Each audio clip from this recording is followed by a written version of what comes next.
I swear I thought the day would never come that the Voice of Wrestling got to welcome back such a special guest. And I'm going to introduce him in just a minute. However, I am Chris Cash, here on the Voice of Wrestling, voiceofwrestling.net, and of course, Fight TV. And as always, I'm joined by the man of 1,000 names, or at least used to, and that is important and relevant on today's show. Nick Paglino of ProWrestling.com. Nick joins me now. What's up, buddy? Oh, this is going to be a historic show. I mean, we have got a lot that's going on in professional wrestling.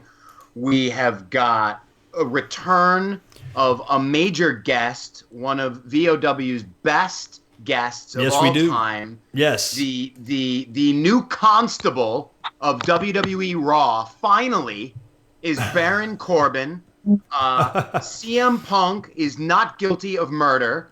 And we have this major return on VOW. So this is a historic day. I can't wait to get the show started. Well, I want to show some people something. Look, believe it or not, the Voice of Wrestling has been around for a long time, Nick. Off and on, obviously. But back in the day, I don't know, 7, 8, 9 years ago, we had a segment called Plan B with Kevin Kelly. And that's now a segment that's typically reserved for my wife in the mornings. Right. Because we're being careful. God. So that's sick. Half of our audience will not see the big return tonight now. However, I actually give credit there to the Voice of Wrestling having grown to the point that it did back in the day. Believe it or not, we had thousands of people downloading our show every single week, hundreds of people like clockwork, loyal fans listening and watching our show. And a lot of it, I could say, is attributed to this guy who came on and started joining us every single week. Really, he left WWE, went and hid under a rock for a year or two, and then I drug him out from underneath that rock and put him back in the spotlight, which then kind of sparked his career again and gave him jobs. So he helped the podcast, and I, in turn, pretty much rejuvenated his career where he could put food on the table of his beautiful family. I am only talking about Kevin Kelly, and he is back on the Voice of Wrestling after I don't know how many years. And Nick, hey, Kevin, it's great to have you back. That's a pretty accurate description of our past, though, right? You know what? For as much as I would hate to say it, I would say it is a fairly accurate description. Wow, that is unbelievable. I was not expecting that. I mean, this all sounded like, the stuff that WWE Dr. Amon's lawyer was spewing for the past 5 days, and now here you are agreeing. Mm-hmm. Well, thanks to Chris Cash, I was able to enjoy my Thanksgiving, which is really the most important thing. You were. By the way, your Plan B joke, I had to take a knee here in my hotel room in Japan. Please listen. We can make jokes about Plan B, but please, on this show, let's not make any jokes about taking a knee. Oh, sorry. Come on, please. That one got me. That hits way below. No, it's great to be back. And no, Chris, you were annoying. You were a pest. My wife still hates you. But again, I needed kind of a vehicle and an avenue. And think about this, from doing. Uh-oh. Did we lose him? We may have. Well, keep in mind, Kevin is doing this at like 4:30 in the morning Japan time. He's over in Japan. I'll explain to everyone what's going on while you get him back on the line. Yeah. Kevin Kelly is actually in Japan right now. Of course, he has the major NJPW Dominion show that's coming up this Saturday. He'll be calling that show. I think he's back. Here. There he is. Now he's back. I got it. I'm on Skype, right? And and somebody called me. It's 7. What time is it? 7:30, 7:50 something here in on what day is it? Wednesday morning. Yeah. Yeah, because And, I was just explaining while you were off there, Kevin. I was explaining to the fans that you are currently in Japan. You're in town for the New Japan show on Saturday. So it is actually Wednesday, your time at like 7:30 in the morning. So this is what we want to do right now. Can you tell us what happens on SmackDown tonight? well, I would, but again, it's I'm busy with that was my bookie calling me, and I'm putting down some money on the Cubs game tonight. Oh, Which you is, are. So yeah, you're pulling the old Back to the Future. Okay, good. thank you. It's a recipe for success. But no, you think about, like I was saying, it was, back in the day of WWF.com and its infancy, and we're doing Bite This, and then, VOW. We've been sort of I've always been lucky enough to be kind of on the leading edge of this movement of what is now a massive industry of podcasting. And so it's great to see where it's all gone, and that there is an audience, there's a thirst for it. And you look at, from Bruce Pritchard's deal and the Jim Cornette Experience to Art of Wrestling with Colt Cabana, and on and on and on, and all of these different shows and all of these different, avenues for fans to connect to their favorites. It's just great. So, I got nothing better to do. I'm just here in Japan hanging out. 3 days off. Wonderful. And Kevin, talk a little bit about, where, what you've been up to. It's been a long time. VOW just rebooted not long ago, so it's been a while since our fans even saw us, but there's still a ton of fans that are around. And then, of course, for those that just might not be keeping up with New Japan, which we're going to be talking about as well. And, of course, since your time, if they still remember you, maybe going all the way back to WWE, if they don't remember, if they don't know what you've been up to since then, you don't have to go all the way back there. But just in the past 5, 6, 7 years, a long stint with Ring of Honor, now with New Japan. Other than that, I guess, those are the two big ones. What have you been doing in the past half a decade or so? Well, I mow the grass a lot at home. I'm a pretty good Madden player. I got an air fryer, which is an amazing thing. But no, it's been the last few years. It was, I was working because after I left WWE, in order to be able to not be homeless, I had to get a regular job. So I was in sales for many, many years, and then got, back into, because of Jim Cornette, he got me into Ring of Honor. And so then I was doing that simultaneously with working full-time in sales. Then eventually Ring of Honor gets to the point to where I have an opportunity to go with them full-time. So I do that. But then New Japan, which I had worked for a couple of times, decided they wanted more English content on their site, and they wanted to do more shows in English. So I was presented with the opportunity really to make a decision, and kind of took the security of the full-time gig with Ring of Honor versus the opportunity to really grow New Japan Pro Wrestling at njpwworld.com.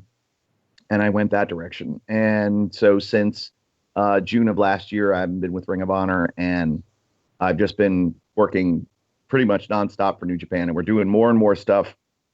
It seems like each month, between preview shows and voicing, going to a production studio and voicing shows that are not broadcast live, to doing, back-to-back live nights from Korakuen for the Best of Super Junior block final. And then, of course, the other night we had the amazing finals with that incredible match with Hiromu Takahashi and Taiji Ishimori.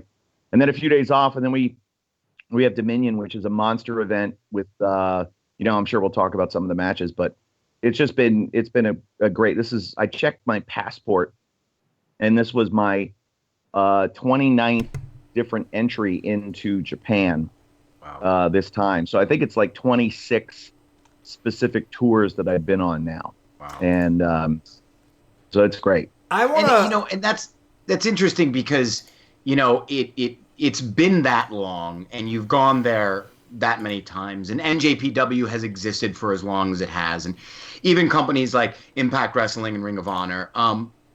Does it seem to you right now, and this is kind of me segueing into kind of what we wanted to talk with you a little bit about today, with guys like Jericho who are sort of crossing over from WWE to New Japan and doing just kind of floating around wherever he wants to go, with guys like Austin Aries leaving WWE and now hitting it big in Ring of Honor and in Impact Wrestling, and Cody Rhodes, of course, he's got All In, he sells out 10,000 tickets in less than 30 minutes.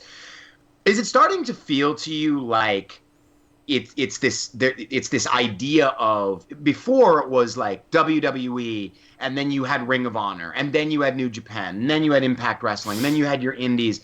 Is it starting to feel now like it's just WWE versus everyone else that's sort of all working toward a similar goal that's very opposite of what WWE is doing? Well, going back, and that is a fair point, and going back to when TNA first began, I thought it had the opportunity to be successful because there was a significant slice of the wrestling audience that was either underserved with the type of wrestling that they wanted to see, or just not into, or just, willing to watch more than one. And a lot of the audience went to UFC or just went away. And we've seen that number of WWE from their audience in their peak of, all the folks that watched the Attitude Era to where the numbers are now. And there's always been this underserved, piece of the pie that's available out there for anybody. And now these other companies are just are doing their thing and are able to command their share of the audience. But I think there's also a movement too to tear down some fences, because it was always, this is my street and you're over there on your street and don't cross. But now we're seeing a lot more interplay between the companies. And, there's more this globalist movement in wrestling to where there's, let's tear down the borders and let's all work together, because it is kind of WWE versus everyone. And they're so massive and have so much money behind them. They're not going anywhere, and their business model is beyond solid. But there's so much money to be made because people are willing to pay it. And we have, thousands and thousands of fans all around the world, hundreds of thousands of fans who will be willing to come to events. New Japan promotes in the United States. WWE does events in Japan. All In sells out in 30 minutes. Mexico is picking up. There's all kinds of news and CMLL and AAA and guys jumping back and forth. Fans love that stuff, and they get excited about it. And the more that we say, hey, let's all work together. Like, I think it's stupid that Impact and ROH don't work together. Yeah. I think because ROH is on broadcast and Impact is on cable, they're not, their audiences are by statistics, their audiences are quite separate, quite disparate. So let's work together and let's do a little business together. Who do you want? Who do I got? Both rosters have guys that could stand freshening up. Let's trade back and forth. Let's work together. Let's make something exciting. Kevin, you've worked with both of those companies. I mean, why do you think maybe they don't do more cross promotion? Well, I never worked with Impact, but I certainly know Don Callis very well, and I know it's something that he and Scott D'Amore have talked about. Yeah, and that kind of is their new movement, sort of that idea of collaboration as opposed to competition. Yeah, because it's not about, and it is, let's face it, it's about them helping grow their audience. But this is the way wrestling always worked. Promoters work together. They're back in the territory days, back when the dinosaurs roamed the earth. There were, hey, I need somebody. I have an eye on this guy. Can I have him? Who would you like? And talent moved back and forth. And, oh, you need footage? Here. You want an interview? Here. What can I send you? What can you give me? Everybody worked together. And that's why the business was successful. And everybody's worried because there aren't delineations in the sand geographically with, this is my street, that's your street, and both sides can make money because now it's mostly done on television. They're worried about crossover. They're worried about whatever. They're not competing against each other. They're not on at the same time. It's dumb, and so I guarantee you that there is no time where an ROH show and an Impact Wrestling show airs on Pop TV to where the two programs are on at the same time. So it's completely ludicrous and it's dumb. But I think that more and more of that is going to be happening. This Jericho cruise that's coming up is something to where I think maybe a couple of drinks and some time around a table, and they might be able to hash out some business, because I know that ROH representatives and Impact representatives will both be there. Yeah, and I mean they had actually had, Sammy Callahan just did a thing. He called out Oh yeah, Jericho, and then Jericho invited Impact onto the cruise. And so you're thinking maybe if that's going to happen, which I mean I doubt. Why would they plant those seeds if they don't have something planned? At least for the cruise sake, you're saying the cruise is the place for the two of them, the two sides, to sort of get in the room, and maybe they right. can discuss from there. This is an opportunity for them to get together, shake hands, get to know each other a little bit better, and hopefully make future plans to work together. But you look at guys, influential guys in the industry. Chris Jericho is at the top of the list, and Cody and the Bucks, and what they've done with being the elite, and how that brand has grown. And Sammy Callahan too. Guys that are entrepreneurs that really command their business and understand that to Eric Bischoff's point, controversy creates cash and personal issues draw money, which is Jerry Jarrett's belief. All of these things are not new. They're not new philosophies, but they're just repurposed and redone in this modern era.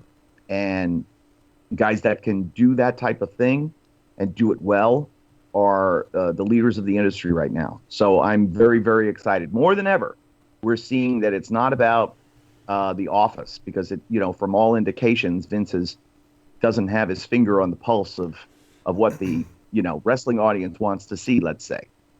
But that makes it actually sound like it is about the office, but I'm talking more about the television show. Yeah, but again, the idea of these entrepreneurs, these guys doing it their own way, now that's the movement in wrestling, and that's what we're going to continue to see. Because of that, I think we are going to see more borders going down. Yeah. Well, talking also about borders going down, Kim, I'm kind of curious about this shift. I've been in internet marketing and stuff for over a decade now. It's always interesting to me, and you look at WWE's business model with the over-the-top platform they have with the network. But a lot of people, unless you're a fan of New Japan, don't realize that New Japan also launched their own kind of over-the-top premium subscription model as well. That, if I remember correctly, Kevin, I don't know if you were involved when this launched or not, but I assume maybe you know some of the details. I think they launched to like 10,000 subscribers or something, which again is an exceptional number in my mind. But talk a little bit about just kind of the landscape as far as overall distribution, and how your involvement from way back when you worked with WWE to when you worked with Ring of Honor, which is kind of a different animal, and now with New Japan, because kind of breaking borders down with technology, social media, all of these outlets, like, to me, it kind of goes hand in hand. And you've been a part, because you've been in this business and the TV industry for so long, you've seen almost every shift, and maybe you have a gauge on kind of where it's headed and how important it is, and of course, how that affects the company you're currently working for also with New Japan. Well, platforms like Fight TV, which we're on right now, I mean, is part of the new movement as well. I mean, the pay-per-view model has completely gone away.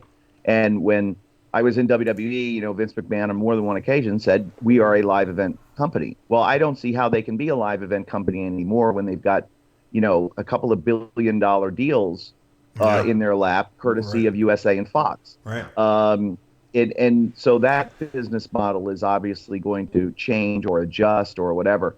And with Ring of Honor on, mostly broadcast channels, but now they've launched their app. They're over the top. Yeah. With New Japan, it started off slowly, and they had big goals, big dreams.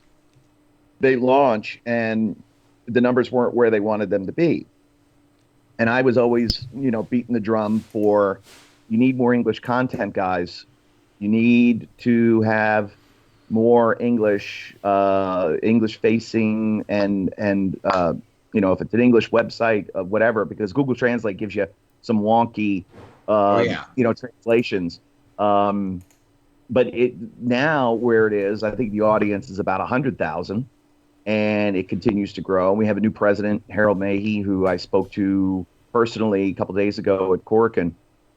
He's the new president. He came from a toy manufacturer here in Japan. He was born in Holland, but I think moved here when he was 8 years old, and then came back after going to college in Europe and has lived in Japan ever since. Japanese is his first language now. And so we talked about, and one of his big goals, and he said this in his introductory press conferences, to grow the English audience and to develop partnerships and grow television and grow and grow and grow. But a lot of it is on the English side. You think of Japan as this technologically advanced country, but in terms of streaming, it's behind the curve. Mm-hmm. And so the Netflix, those types of things are way behind in terms of subscriber numbers. And the WWE Network is okay here, but it's not great. Not a lot of folks get their information. They don't watch on devices. They're still television, and they go out and they do a lot of stuff. Sure, yeah. But in North America, we're all on the tablet, we're all on the phone, we're all watching, and that's how we get our content. So I think that's where it's going to continue to go and grow. Which is so interesting and I guess ironic then that Fox and NBCU are now going to be sinking over $2 billion into the television product. Right. And so this model that we've been seeing and the consistent pushing of the WWE network, and how do you see that changing? And Chris and I had been talking about this for a couple of weeks, and we've talked about it off the air a little bit, and we mentioned, one of Eric Bischoff's big complaints with, the way people report on ratings is that, there's too much vested in ratings, and so this idea that, this show this week did a 3.2 and then next week did a 3.1, and oh my God, that spells disaster because it had a less audience than this. And the idea was always, well, it's all right as long as they're hovering in a certain area, and the networks are willing to pay for the TV rights.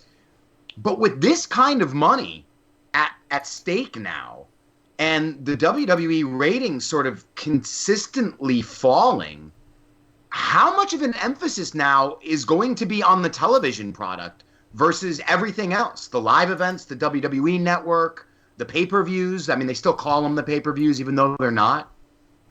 Yeah, it's interesting. I think that I think we are going to see a big shift in their business. I think that a lot of the focus and the attention is going to be on these two television programs, and everything else will be secondary.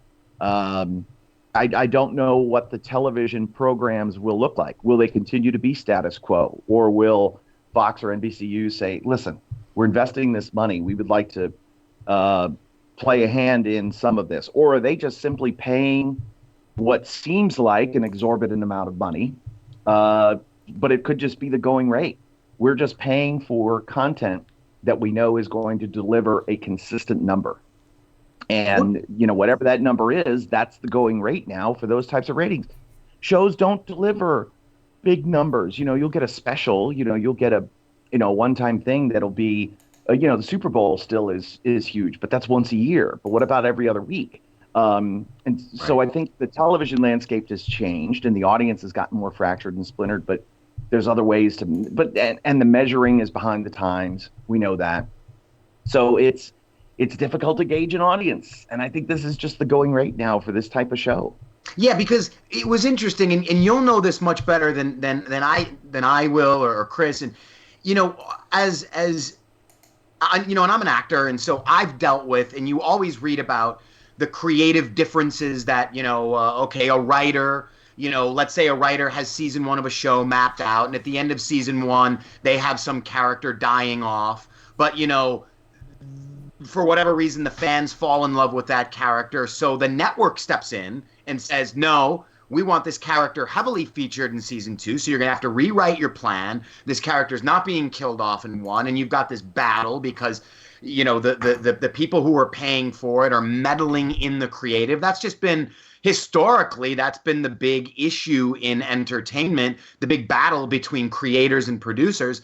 But for some reason, you don't tend to see that in pro wrestling. And in your experience when you were there, How much were the networks meddling in creative? I mean, how much were the networks telling Vince McMahon, "No, we want this character as champion. Don't put this guy. Don't give this guy the belt." I mean, was that ever an issue? It seems like WWE is so fortunate that they never had to really deal with that. Yeah, I think that the only thing that I know for sure with 100% certainty that I was told was because it affected me, um, was Vince wanted to get away from doing announcing. And so therefore, that's why I was hired. And I was brought in, and then they moved me to Raw because they wanted a different face, voice, whatever. But Vince wanted to be behind the scenes. Yes. But then USA, after a certain period of time, said, "Hey, we like Vince as a character. What do you say, Vince? You always are great. We'd like to see you on more." And so then that was one of the reasons why Vince Russo kind of pushed for that Mr. McMahon character to become more front and center, because it wasn't a demand, it wasn't an edict, Right. It was more of a, hey, this works, we know this works, what about it? Come on, Vince. I think he had a good relationship with Bonnie Hammer, and I think there was some cajoling in that regard.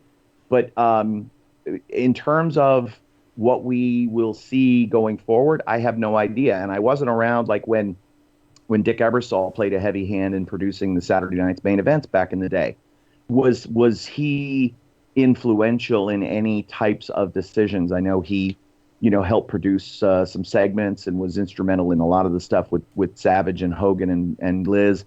But in terms of meddlesomeness or being involved in, I don't know, and I somehow don't see that happening, just because the idea of, you don't understand our business, so therefore don't try to tell us. We are the industry leaders, we know better than anybody what this is, and we can do it. We've consistently done it for all of these years. This is the reason you're paying the money to us.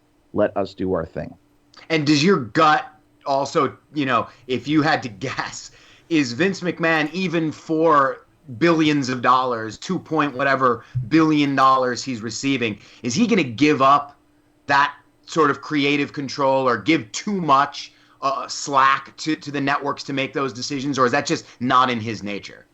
No, I don't see that happening. It would be counterintuitive to anything that we've ever seen from him before to imagine that being a scenario. I think that there can be, but again, is he as influential? We know he's influential on certain decisions, like the Roman Reigns thing has been widely reported. That Vince is defiant, but as Triple H and Stephanie continue to rise in power and having more hands-on control, will they be more open-minded to it? I'm not sure. And I think that Fox would be smart to stay out of WWE's way, because it doesn't, when you come from anytime you mix suits and wrestling, it never works.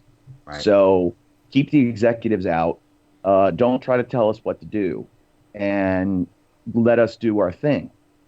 So it's for every company. When, just for New Japan's sake, when the former president, Kadani, came in, he decided he was going to, sign a couple of wrestlers and not really tell anybody. And I think that was like 8 or 9 years ago. And then that happened once. And then they said, okay, no more, please stop. And since then, the wrestling people handle the wrestling, and the office staff handles the office. So it happens in every company. It always does. WCW, it was if you listen to Jim Cornette Experience, he's talking quite widely. I remember all those stories, yeah. Yeah, with TBS coming in and all those goofy suits and Jim Herd, and it wound up being the death of the product. But Fox, it'd be good to stay out of Vince's way because they know what they're doing.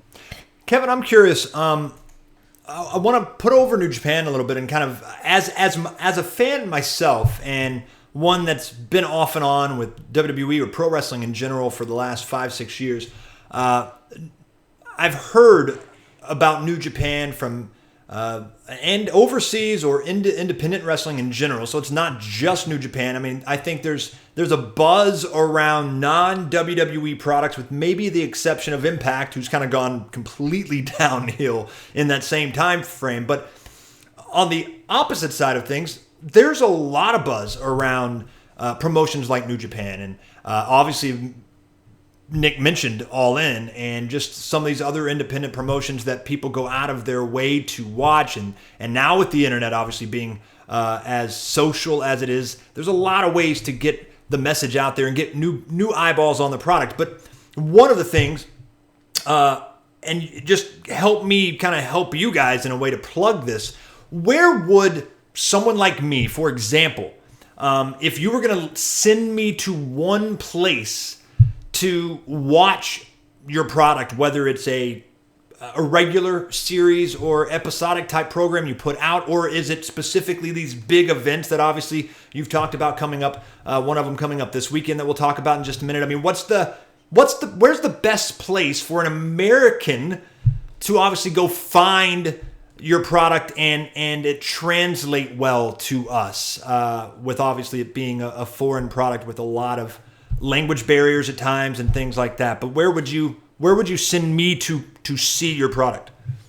I would say, and it's a great question, it depends on how comfortable the person is I'm speaking to, how comfortable they are with technology and with being able to access these types of shows. And Sure. I mentioned access because the acronym AXS is our television partner in the U.S., and the Access TV network would probably be the easiest way for people to get a taste of New Japan, because they air a weekly show on their channel Friday nights. Now, Access is not available to everybody in the United States and North America, and certainly not around the world. But for fans in America, if you have access on your cable system or your satellite provider, or however you're streaming it, if you've cut the cord and you've got DirecTV Now, for example, you can get access. Yeah, that's the easiest way, because it's more of a recap. They take you back, and the shows are about a couple of weeks to a month behind, but you get the feel of these big events. Sure. But again, if you're comfortable with this and you want to do a deep dive and you want to be no pun intended, all in right away on New Japan, you go to njpwworld.com and you subscribe. It's 999 yen a month, which is it's less than $10 a month. Oh, I was gonna say, I heard that amount. That's like how much the WWE doctor wanted, but this is the conversion. This is different, but it's and we've talked at great length, because one of the critiques, there are a few critiques about New Japan. It's certainly not the wrestling, because the product is Yeah. in my opinion, is at the absolute top of the wrestling world right now. No question But about it. fans who have been longtime fans or are new fans are going, man, this site is a little bit clunky. Gosh, I wish they had apps. Why isn't it available on Roku? How about the PS4? When is all this coming? Well, it is all in development. And we've had meeting after meeting after meeting about bringing this along. Hey, this is the feedback that we get. Just a simple change that we made a few months ago was at the top of the page when you log on to njpwworld.com. You could either pick Japanese or English, but it said JP or EN. So people weren't easily finding that. So we had them actually spell out Japanese, English. And that's one way. So you click on that button and it takes it to your native language. And now you can navigate through the site. So I went to New Japan. I Googled it and I saw that. I did not see where to actually switch it, but I also found two websites. So I found NJPW World, NJPW, right? Yeah, World, and then I also found an NJPW1982.com. Is that more of an American? 1972. NJPW1972.com. 72 was the first year of New Japan's existence. Sure. That's the significance of that. But that is more of an informational English website that allows fans to be able to find out the schedule, to get the cards, figure out who's wrestling on the particular shows, and potentially order tickets if they wanted to travel over to Japan to see the shows live. Got you. So it probably popped there's up a- because I'm from America and Google knows that. There's a and it- little bit of editorial content on it. There's not very much. There's not very much on that site at all. But it's growing, and we're putting more stuff onto it. So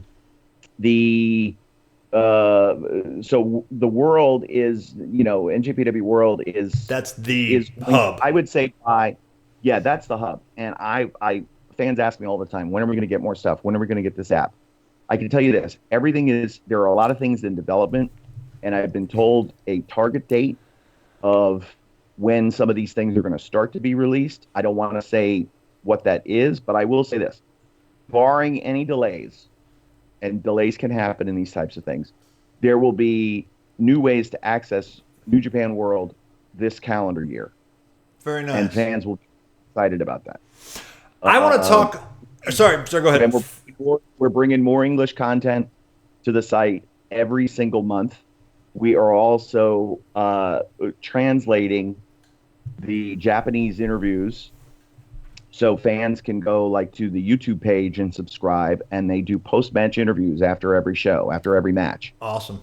Well, when the Japanese wrestlers speak, a day or so later, they're translated. And you just go to your YouTube settings and you click on, language, and it brings up English. So you get English captions. Captions is the button on your YouTube page.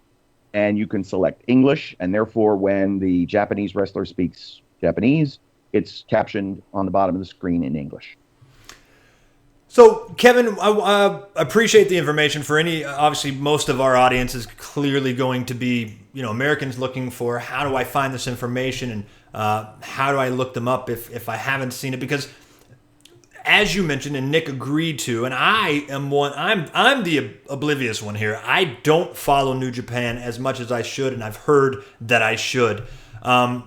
But some of these big names that are over there, and I want to specifically start with Chris Jericho, who's obviously got a huge high-profile match coming up on this big event as well. But what's interesting, and what kind of all the buzz is about, he's put out a couple of promos. Some had some vulgarity that a lot of people wanted to focus on. But I think the biggest thing that people are talking about is the fact that in WWE, obviously, as we kind of made mentioned earlier in the show, I believe, he plays one character, whereas in New Japan, he's playing a completely different character. First, I want to ask you just kind of if you've talked with Chris and what he thinks about the two. Does he have a preference? The other thing, Kevin, I'm kind of curious about is just I know what American fans and WWE fans, obviously, or just in general WWE fans, think about Chris Jericho's kind of comedic character. I mean, it's kind of money in WWE as well. It's one of the best things we've seen from him, in my opinion, at least in a while, and it's great. But what do New Japan fans, Japanese fans think about Chris Jericho in a completely different gimmick? Does it really matter? Do they care? Are they not just big enough WWE fans that that separation is easy for them? So talk a little bit about Chris Jericho, because he's red hot right now in general, and I'm kind of curious if you've actually talked to him about the differences between the two characters that he plays. Well, we haven't spoken about that specifically, but obviously it's playing to the shock value right now, whether it's the shocking language that he's used in these interviews, or the shocking way that he has appeared now on two different occasions, attacking, first the videos and then attacking Kenny Omega from behind back in November to set up their match at Wrestle Kingdom, and then attacking Tetsuya Naito out of the crowd dressed as a fan, back in Fukuoka, Dontaku. It was, just shocking and just scary, because it's completely different than anything we've ever seen. We don't see wrestling like this anymore. In many respects, it's like a throwback. And we are in this modern age, and we're talking about all this new technology, but something that was, you could have seen back in the 70s and 80s now is happening here in 2018. And it's like, whoa, wait a minute. I think fans are going, this is the same Chris Jericho that we know from WWE. Oh my gosh. And he had competed, I think, here last in 1997, 1996, somewhere around that time. There probably are a few fans that remember him from back then, but to see him now, and gearing up for this match with Tetsuya Naito. Naito is the biggest star in New Japan, from a crowd reaction standpoint, from a merchandise standpoint. You see Lij merchandise, seemingly on at least half of the audience when they're in any of these venues. So for Jericho to attack him, that's like, whoa, wait. Going after Kenny was one thing, but now going after a native Japanese, different. And Naito being sort of, very laid back and mellow, he's yet to react angrily towards Jericho, which is only frustrating Jericho more. And so it's going to be a very, very physical matchup for sure. But Jericho's point the other night, in his third video now, second video about Naito, is that Jericho feels that Naito needs him to get to the next level, which is very interesting. And some fans were like, wow, he's kind of right, because Naito didn't win the title at Wrestle Kingdom, and maybe this is what Naito needs to get over that hump, because they want to see him win the belt. And so we'll see what happens. We'll see if that's the case and how this all plays out. But Chris Jericho has been he's responsible for a lot of the growth of New Japan World over the last few months. We had a huge spike in subscribers in the wake of his attack of Omega and then the run up to Wrestle Kingdom. And so it's working. Have stayed. They've stayed. It's not the same churn that you see with WWE Network. They'll come in for WrestleMania and they'll leave, and they'll come back for a big event and they'll leave. They'll come back for Royal Rumble, whatever. But they've stayed, and that's been wonderful, because we've given them English content, live events. We've given them big matches every month. So there is something to stay for each month. We would like, to continue. We are going to continue to grow. We're going to have an announcement. I do want to say this. I can't say what it is. But there's going to be an announcement either at Dominion or shortly after Dominion regarding the G1 that I think a lot of fans are going to be very, very excited. G1, of course, is the biggest tournament of the year. It starts in mid-July. It runs through mid-August. And the winner of that G1 Climax tournament will face the champion in the main event at Wrestle Kingdom. So it's huge. And I think fans are going to be very excited about what we have to say. Nice. Pretty amazing. It's funny because in talking about Jericho, something else that just dawned on me too is the blood that we've seen. And that not being very common, or sort of wasn't it kind of a very taboo in New Japan? And is that sort of a microcosm of Japan moving forward and embracing something new and different, with Jericho coming in and us seeing that blood that we never see in New Japan? Yeah, it's different, that's for sure. And when you look at the front pages of the weekly magazines that are done here, or you follow the press, because the press covers New Japan like they would, sport, and it is covered as such. Yeah, that really has resonated with people. And again, it's the shock value. So whether it's Chris Swerrico, as he said the other night, or seeing these bloody images of Tetsuya Naito's face, it's different, and it's getting people's attention. And that's what Jericho's here to do. That's what Jericho's always done. And in each of his reincarnations, he's always come in and found a way to put himself front and center at the top of everyone's mind. And that top of mind awareness is what you want in advertising. And if Chris Jericho's in the Chris Jericho business, man, his business is good, because he knows exactly what he's doing. Yeah. Kevin, before we wrap up and let you go, I just got a couple of questions. With people, you don't do a ton of shows any longer. I'd love to just get your thoughts on a few random things. First, though, I want to ask, you and I, obviously, and Nick, we go way, way back, and I've known you when you were with WWE. I've known you when you were with Ring of Honor. We've both known you since you've started with New Japan.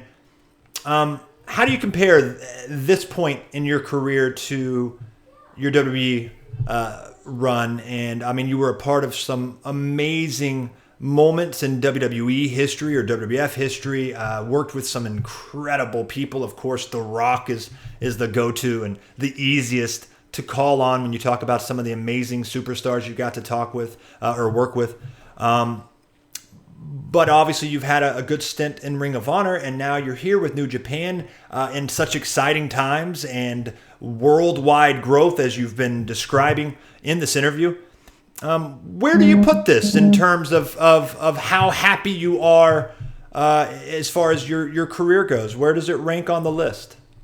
Well, I was always happy in WWE when I was, getting to interview The Rock, getting to interview Stone Cold Steve Austin, getting to interview these guys. But there were a lot of times because of the stress of working in the company where I wasn't happy. And now it's the happiest I've ever been professionally.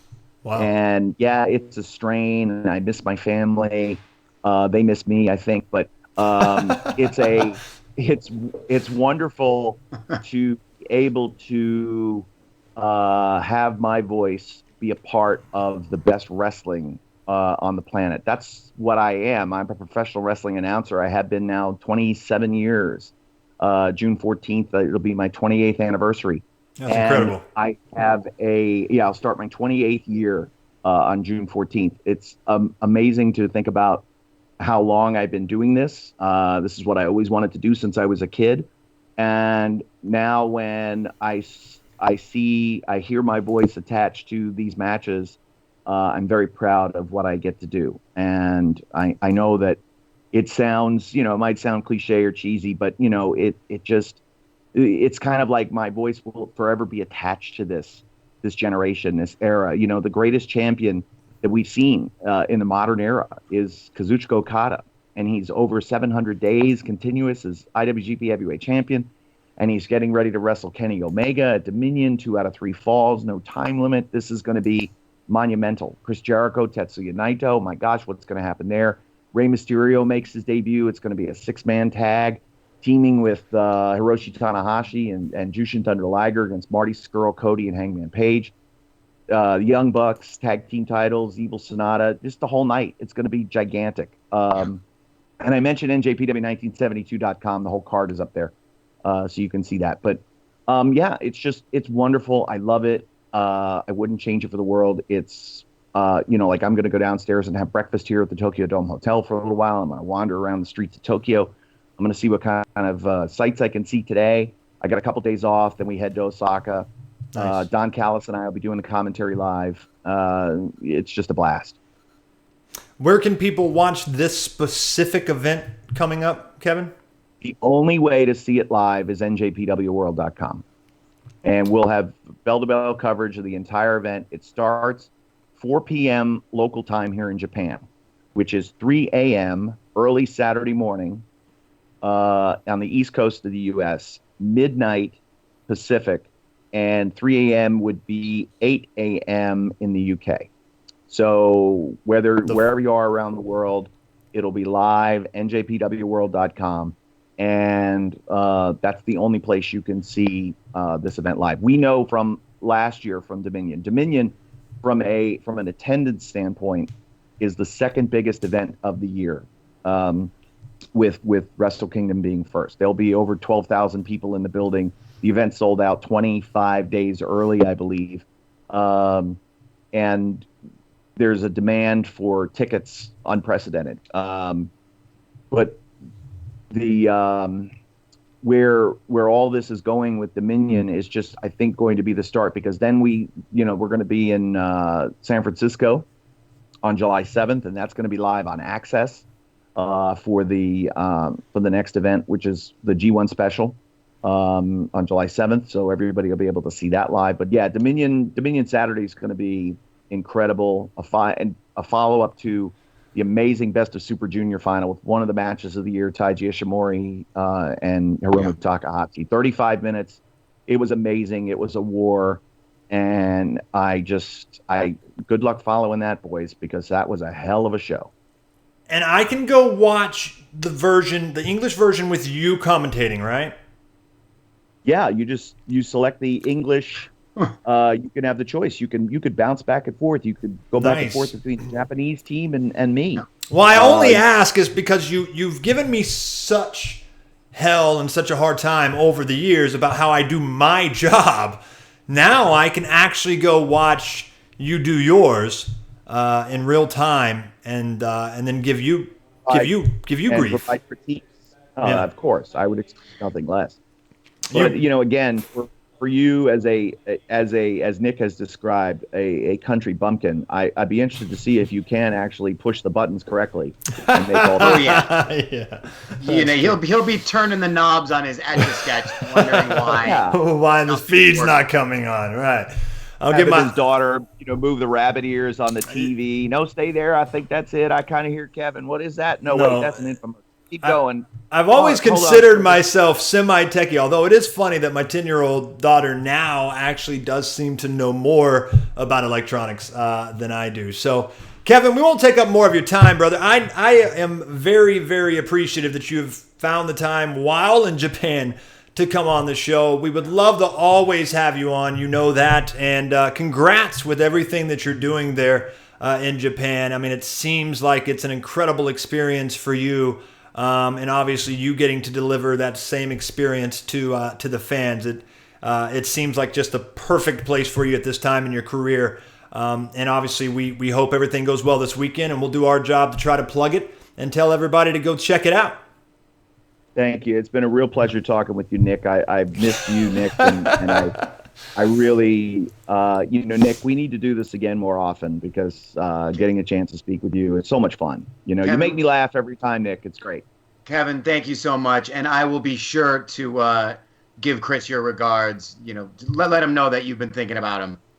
Sure, if I'll tell him it goodbye. comes up, don't sweat it. But I really appreciate you, Nick. Yeah. Okay. All right, bye. Chris, you're my buddy. Come on. I know. I love you too. See you later, buddy. All right, Kevin Kelly, as always, and man, what a good dude. What a fun interview. Obviously, there's a lot going on over there in New Japan, so please should go be check one hell of that a out. show on Saturday. And it really, and as much as we're sitting here asking, and I think a lot of fans in the United States, they sort of, if they're not familiar with New Japan, it can be daunting. Right. To figure out, well, how do I get into this? Where's the best way to start? Yeah. But if you look at a card like this Saturday, it's top to bottom with names that American audiences are familiar with. You've got Cody Rhodes. You've seen Jushin Liger wrestle in NXT. You've got Rey Mysterio. You've got Chris Jericho. You've got Kenny Omega. You've got the Bullet Club. You've got the Young Bucks. You have so many names from American wrestling, so many Americans that are representing, the Ring of Honor, the style of wrestling in New Japan that, it's a great show to check out on Saturday because you'll probably be surprised at how easy it is to digest, especially, with Kevin Kelly and Don Callis' English commentary, providing you that background and helping to tell the story. I think you'll be surprised at how you can get into it if you're someone who hasn't really followed it or watched it before. Yeah, no, it seems that way, and obviously it certainly seems like this particular show, Nick, is going to be a big one. I mean, I don't know enough about the kind of the rankings of their events, but it's certainly he made it sound like, and obviously you have to believe him, that this is their second biggest show in attendance, clearly. I guess of just this year, I don't really know, but I mean, it's a big show. It's Jericho. Without a doubt, a SummerSlam or a Royal Rumble. Right. It is on that big 4 WWE pay-per-view level. And it's obviously even clear, Nick, that it sounds as if Chris Jericho, which I meant to ask him kind of how big he is in Japan versus here. I mean, just versus a native massive Japanese star. Like, I mean, really, it's clear that an American wrestler with the credibility that a Chris Jericho does, attacking their most popular Japanese wrestler, from the sound of it, is making for some incredible numbers overall. Big time numbers in subscription. Yeah. And, it certainly appears like it's a big deal. Nick, I thought it was great, and I hopefully we can have him on more, only for the pure reason that I don't think we cover non-WWE stuff enough, and I know a lot of our fans have talked about it. And this is the thing, though. We're sitting, and to go back to something that I said earlier, we're sitting on this time right now where when we did the show years ago, we would always talk about, well, all right, obviously we're going to talk WWE, then we need to talk Impact, then we need to talk ROH, then we need to talk New Japan. But we're in this time now where these stars like the Cody Rhodeses and the Kenny Omegas and the Chris Jerichos are doing such big, important, groundbreaking things outside of WWE that it's becoming a force that is moving itself right into that upper echelon of pro wrestling like WWE, on that True. level of magnitude. When you've got the guys from All In that have sold out that first show in less than 30 minutes, and in New York City last weekend for the Ring of Honor Excellence shows, the New York City Excellence show that they did, that night 2 closed with the Young Bucks and Cody Rhodes teasing that All In 2 could potentially take place at Madison Square Garden. They haven't even done the first one yet. That would be historical. No company outside of WWE, no pro wrestling company outside of WWE has run the main arena at MSG since it's been decades. So for them to be able to do something like that or even consider it shows you what kind of time we are in for quote unquote independent wrestling. I don't even really want to call it that anymore, just non-WWE wrestling. So there's a lot of excitement right now with these events and a lot going on. And I'm sure after Saturday, there's going to be a hell of a lot to talk about on next week's Voice of Wrestling as it pertains to Dominion. Well, I am looking forward to it. And also on next week's show, we're trying to line up a guest or two. In fact, Nick, I know you're trying to line somebody up, and I am working on, now that the CM Punk case is over, and him and Colt Cabana had a big victory, hoping to have my buddy and, of course, longtime Voice of Wrestling fan and special co-host at times in the past, Adam Gorzelski, might join us he's a lawyer, break down that case and talk a little bit about what it means and why maybe the jury came to that verdict. We'll talk a little bit about that. Plus, I think CM Punk is also fighting this weekend, Nick, correct? He is. He's got UFC 225 coming up. It's his second UFC fight, and I would imagine his mind is going to be a lot clearer now heading into that fight. So right. Knowing he doesn't owe some guy $80 million for not properly pulling a wart off of his ass. We'll have we'll have plenty of CM Punk news to talk about, and of course we'll have Money in the Bank right around the corner to talk about as well, and really break down where WWE's been going with that. And Nick, I'm not saying that by this time next year, when they're really starting to look at what they're going to present on the new huge Fox SmackDown edition version, whatever, that they're not going to change their tune. But in a lot of ways, it just seems like they are phoning it in right now. And we've got Brock Lesnar not even around. We've got Ronda Rousey in a major feud for a title right now that a lot of fans might be overlooking, and not their fault either. It's not a storyline I think that people are really getting into right now for whatever reason. A lot of other shenanigans going on. Obviously, we've got, just you mentioned at the very beginning of the show, I made a joke. A constable. Come on. We have a constable in 2018. We have a constable. A constable on Raw. Constable Corbin. So it's fantastic that we had Kevin come on this week, because we could be sitting here talking about that wretched Bobby Lashley, Sami Zayn angle. I am. Let's do a quick. I am tagging out on Bobby Lashley already. I feel like, it is almost, don't you feel like it's impossible to kill a talent like Bobby Lashley, and WWE has done that in just a little over a month? Yes.